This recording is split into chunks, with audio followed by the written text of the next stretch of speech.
Hello everyone, today recipe వచ్చేసి chicken roles అనమాట. దానికోసం నేను 2 టమాటో, క్యారెట్, ఆనియన్ తీసుకున్నాను.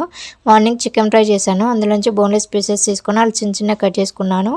అండ్ ఇప్పుడు నేను గిన్నె పెట్టుకొని ఆయిల్ వేసుకొని, ఆయిల్ వేడాక క్యారెట్ వేసుకొని అది కొంచెం సాఫ్ట్ అయినాక ఆనియన్ కూడా వేసేసుకొని అది కూడా కొంచెం సాఫ్ట్ అయ్యాక టమాటోస్ వేసుకోవాలి. తర్వాత అవన్నీ మంచిగా సాఫ్ట్ అయిన తర్వాత చికెన్ వేసేసుకొని, ఆల్రెడీ చికెన్ ఉడికింది కాబట్టి జస్ట్ అలా వేసుకొని కలుపుకోవాలి. తర్వాత మనం తీసుకున్న సాసెస్ వేసేసుకొని కొంచెం సాల్ట్ వేసుకోవాలి. అంతే, స్టవ్ ఆఫ్ చేసేసుకొని ఇప్పుడు 3 ఎగ్స్ తీసుకొని అందులో సాల్ట్ పెప్పర్ వేసుకున్నాను. అది కలిపి పక్కన పెట్టుకున్నాను. ఆల్రెడీ చపాతీలు అంటే ఇలా చేసి పెట్టుకున్నాను అనమాట. దాన్ని ఇప్పుడు ఒకవైపు మంచిగా కాల్చుకోవాలి, ఒకవైపు లైట్గా కాల్చుకోవాలి.